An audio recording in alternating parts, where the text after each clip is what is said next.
L'Ancien Testament.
Les murailles de Jéricho.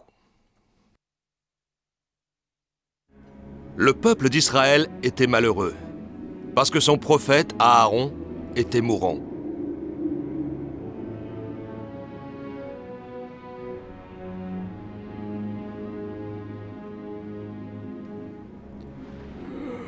Au nom du Seigneur, je vous bénis tous, chers enfants d'Israël.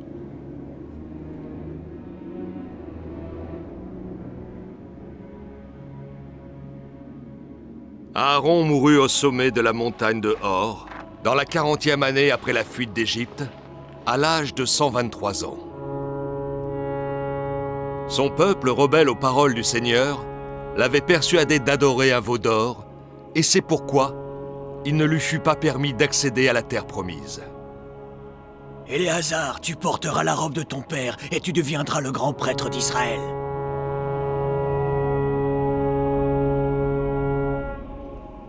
La nuit tomba sur le peuple en deuil.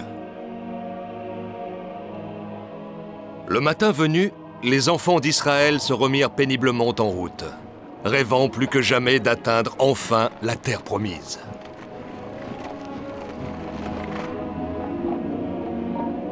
Après avoir marché pendant une journée entière, le peuple hébreu arriva aux portes de Hésébon, la résidence du roi Séon.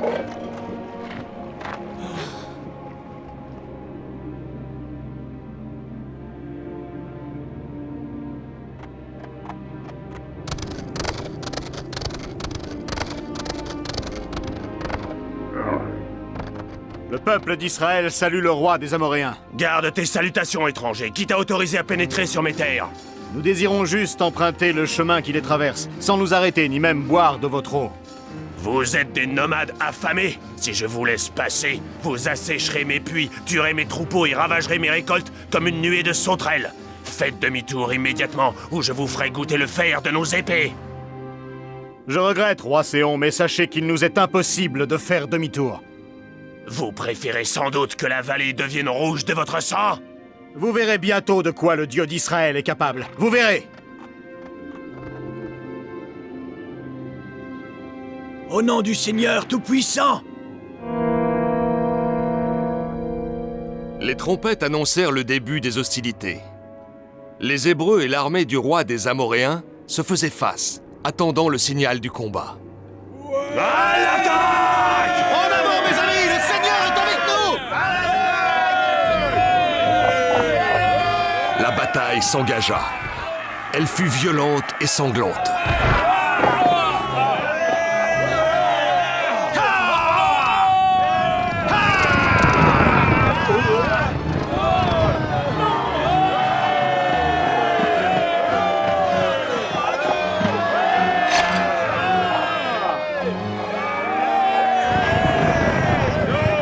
Porté par sa foi en Yahvé, Josué mena l'assaut et se battit avec une fougue toujours renouvelée.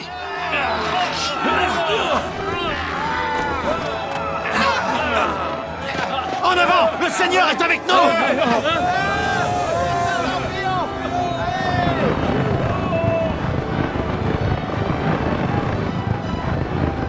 Revenez, bande de lâches! N'abandonnez pas votre roi!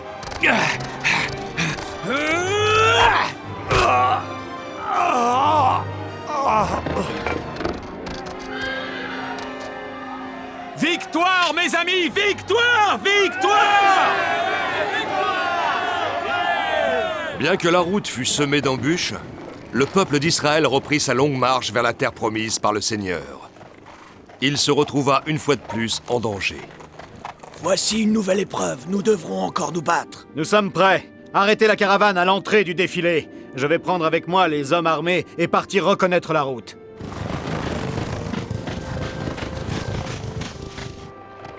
Halte!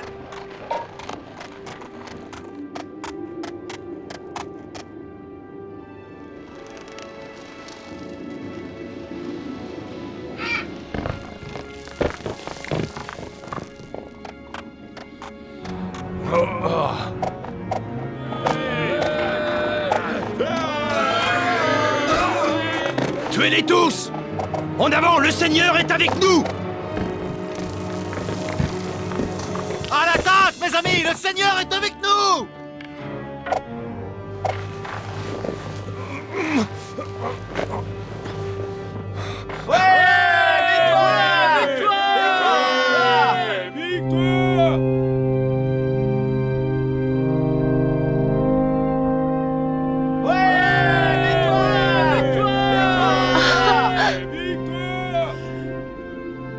Loué soit le Seigneur Tout-Puissant! Loué soit notre Seigneur Yahvé! Alléluia!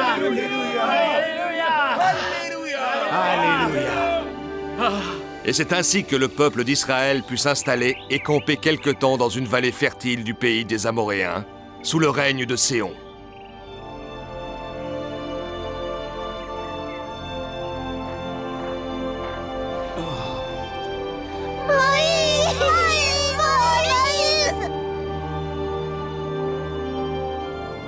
Comment t'appelles-tu, mon enfant? Je m'appelle Ruben. Et toi? Judas. Et toi? Lévi. Et vous? Benjamin. Joseph. Ephraïm. Manassé. Zabulon. Gad. Dan. Nephtali. Aser. Chaque fois qu'une fille ou un garçon hébreu donnait son prénom, Moïse voyait défiler devant ses yeux le drapeau de la tribu d'Israël que l'enfant représentait, flottant fièrement dans le ciel.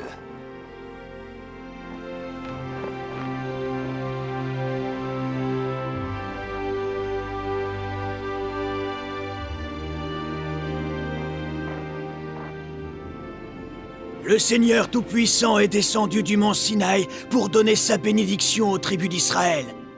Le Dieu des temps anciens nous protège et nous entoure de ses bras aimants. Béni sois-tu, peuple d'Israël, car le Seigneur t'a sauvé et choisi entre tous les peuples de la terre pour le servir et l'honorer.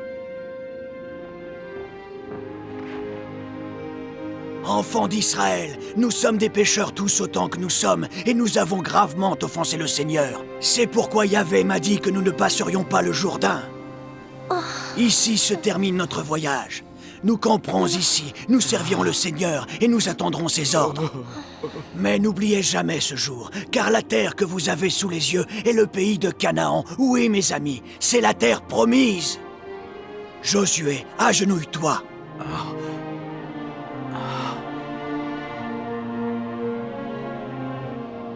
C'est toi qui conduiras le peuple d'Israël à la terre promise. Sois ferme et courageux, car le Seigneur marchera toujours à tes côtés et ne t'abandonnera jamais. Ô enfants d'Israël, priez le Seigneur avec moi.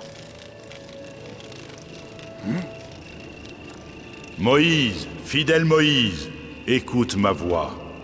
Oui, Seigneur, je vous écoute de tout mon cœur. Vois-tu combien la terre que je destine à mon peuple est belle? Je sais que je vous l'ai promise à tous, mais malheureusement, toi, Moïse, mon fidèle serviteur, tu n'auras pas le droit d'y pénétrer. Je comprends.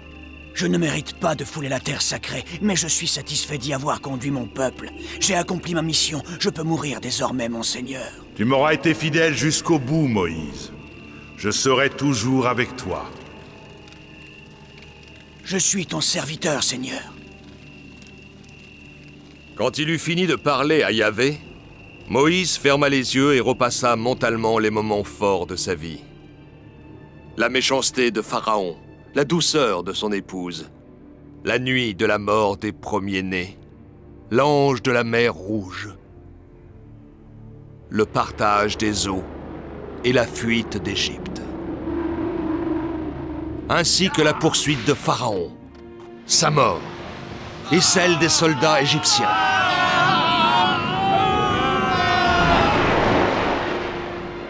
Il se remémora également les chants et les danses des femmes pour célébrer leur liberté, sa propre rage devant le veau d'or et les 2 tables du témoignage écrites du doigt de Dieu qu'il avait brisées dans sa colère.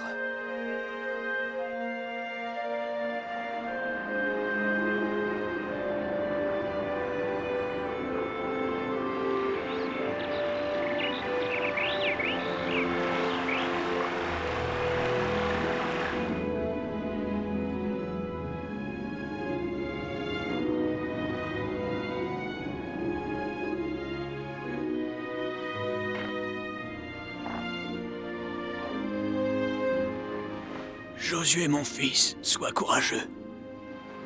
Ne crains rien et ne te laisse pas intimider. Le Seigneur est avec toi.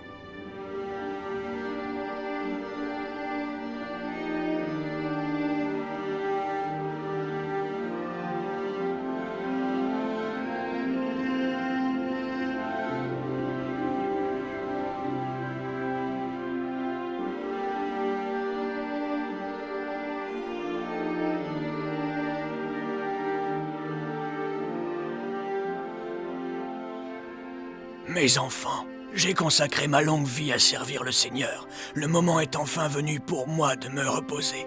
Restez toujours fidèles à Yahvé. Moïse mourut dans le pays de Moab et y fut enseveli en face de Phogor. Nul n'a jamais retrouvé sa tombe ou l'urne contenant ses cendres. Les enfants d'Israël le pleurèrent pendant 30 jours.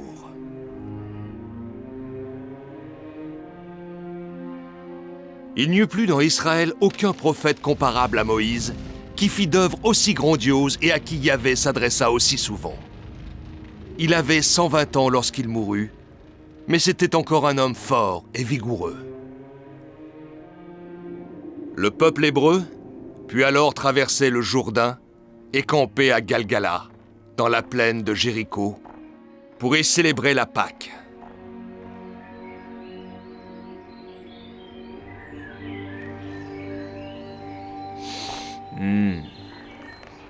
Jéricho était une ville fortifiée, protégée par 3 épais murs d'enceinte et 3 portes. Alertée par les récits des batailles que les Hébreux avaient gagnées, la population de Jéricho décida de fermer les portes de la ville pour assurer sa protection. Plus personne ne pouvait entrer ou sortir de la ville après le couvre-feu quand résonnait le gong. Tous craignaient les redoutables Hébreux.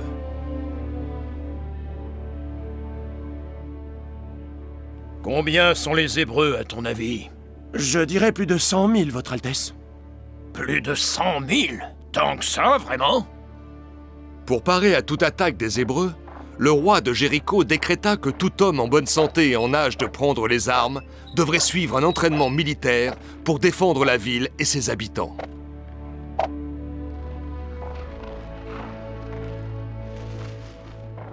On ne pouvait faire 100 pas dans Jéricho sans tomber sur une patrouille de fiers soldats. Vive le roi! Vive le roi! Vive le roi! Les forgerons travaillaient d'arrache-pied. Les soldats dressaient leurs lances aiguisées. Le roi fit entreposer ses trésors à l'abri et prit toutes les précautions nécessaires à sa sûreté personnelle. Les Hébreux décidèrent d'envoyer 2 espions reconnaître la ville afin de les aider à préparer leur attaque contre Jéricho. Les espions revêtirent un long manteau à capuche et se mêlèrent à la population en prenant soin d'ouvrir grand les yeux et les oreilles. Veux-tu un pain, mon ami? Il coûte 3 pièces de cuivre. Je t'en offre 1 pièce d'argent. Je ne connais pas cette monnaie.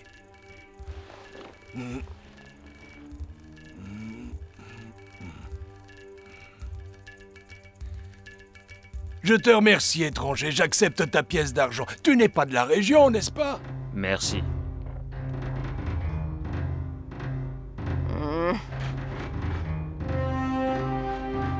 Il y a des étrangers à l'intérieur de la ville, ils sont au marché. Suivez-moi vite, je vais vous montrer où je les ai vus.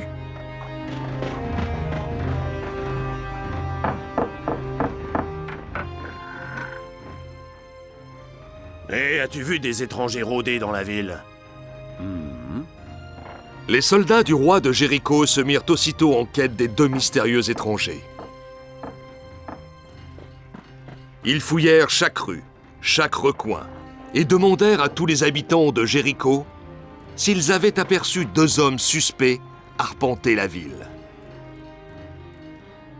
Mais à leur grande déception, personne ne semblait avoir remarqué quoi que ce soit d'inhabituel. À la tombée du jour, les deux espions hébreux atteignirent la maison de Rahab. Ils allaient passer leur chemin quand soudain... Hey, beaux étrangers! Vous cherchez de la compagnie?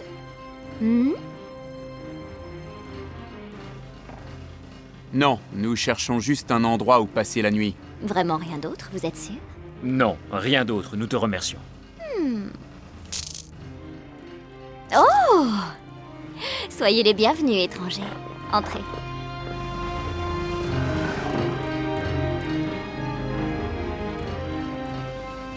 Pendant la nuit, on frappa à la porte de Rahab. As-tu vu deux étrangers rôder dans les parages? C'est calme ce soir, je n'ai vu personne. Prends garde, on les a aperçus près de chez toi. Une dernière fois, as-tu vu des étrangers? Je t'ai répondu, c'est très calme ce soir. Pourquoi n'entres-tu pas à me tenir compagnie? Si je promets de revenir demain, me diras-tu la vérité? Et qui me dit que tu reviendras? Tu sais bien que je ne peux pas me passer de toi, Rahab. Très bien, tu as raison. J'ai vu passer deux étrangers, mais ils ont filé en entendant sonner le gong. Nous pouvons peut-être encore les rattraper, allons-y.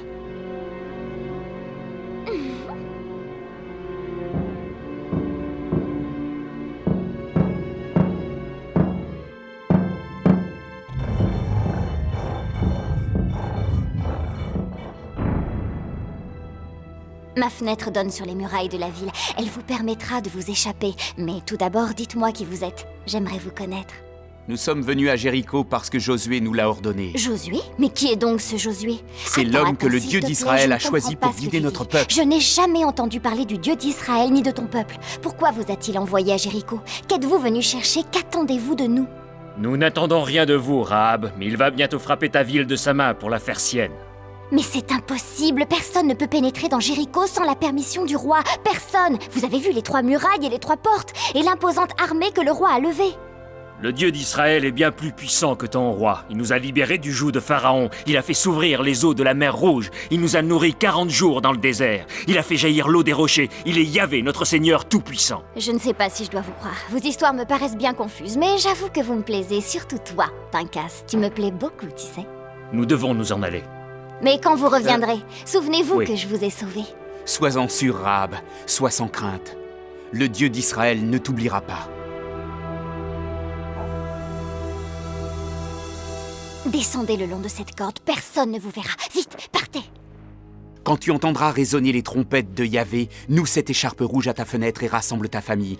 Nous vous reconnaîtrons et vous serez épargnés. Pourvu qu'il en soit ainsi, merci.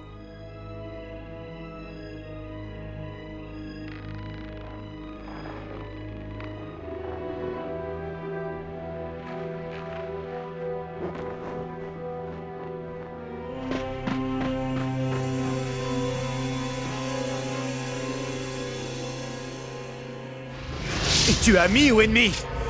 Je suis le prince de l'armée du Seigneur. Que commande le Seigneur à son humble serviteur? Ôte les sandales que tu as aux pieds, car la terre que tu foules est sacrée. Josué, le Seigneur veut que vous entriez dans Jéricho. C'est la porte de la terre qu'il a promise à vos pères. Il vous livrera la ville et son roi le 7e jour. Vous pourrez prendre Jéricho et soumettre la population, car la ville sera vôtre.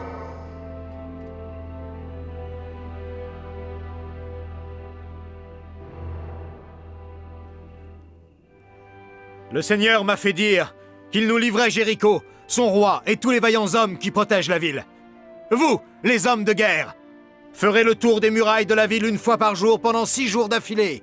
7 prêtres prendront les 7 trompettes dont on se sert l'année du jubilé et marcheront devant l'arche de l'Alliance. Le 7e jour, vous ferez tous ensemble 7 fois le tour de la ville, et les prêtres feront résonner leurs trompettes.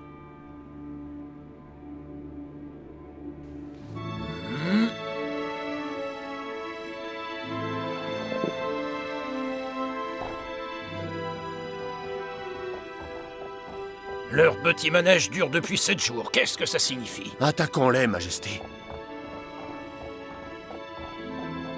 C'est une tactique. Les Hébreux cherchent à nous faire peur. Mais tant qu'ils se contentent de marcher en silence autour de nos murailles, je ne vois aucune raison valable de s'inquiéter et d'attaquer. Regardez, Votre Altesse, au pied de la montagne. Ouais, je les vois, ils sont nombreux. Ils sont des milliers d'hommes armés jusqu'aux dents. Tout armés qu'ils sont, ils ne peuvent rien contre nos murailles. Nous avons accompli le 7e tour du 7e jour. Peuple d'Israël! Le moment est venu! Criez et faites grand bruit, car le Seigneur va nous livrer la ville de Jéricho! Yahvé!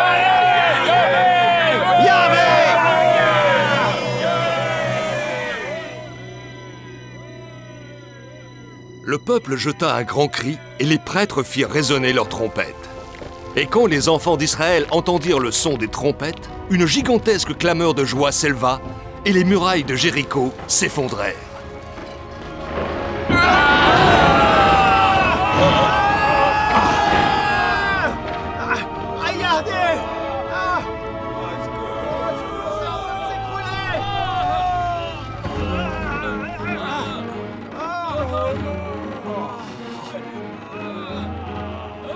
Une multitude d'hommes armés escalada les ruines des murs de Jéricho et se répandit dans la ville. Pris de folie furieuse, ils enjambèrent les corps des blessés. Ils brûlèrent tout sur leur passage. Ils tuèrent tous ceux qu'ils rencontrèrent. Ils passèrent ainsi au fil de l'épée les hommes, les enfants, les vieillards, les bœufs, les brebis et les ânes. La ville résonnait des cris de souffrance des moribonds.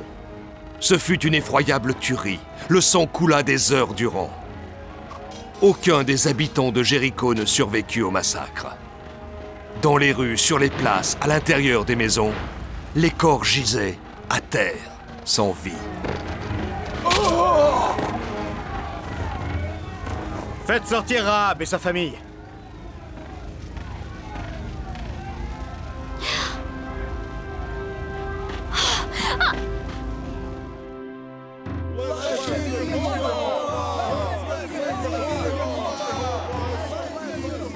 À présent, enfants d'Israël, remerciez notre Seigneur Yahvé, car il nous a ouvert la porte de la terre qu'il a promise à nos bien-aimés pères, Abraham, Isaac, Jacob et Moïse. Nous devrons encore nous battre et endurer de nouvelles souffrances, et beaucoup d'entre nous mourront. Mais un jour, chaque tribu possédera sa terre, et le peuple d'Israël connaîtra enfin le repos et la paix. Loué soit le Seigneur Yahvé!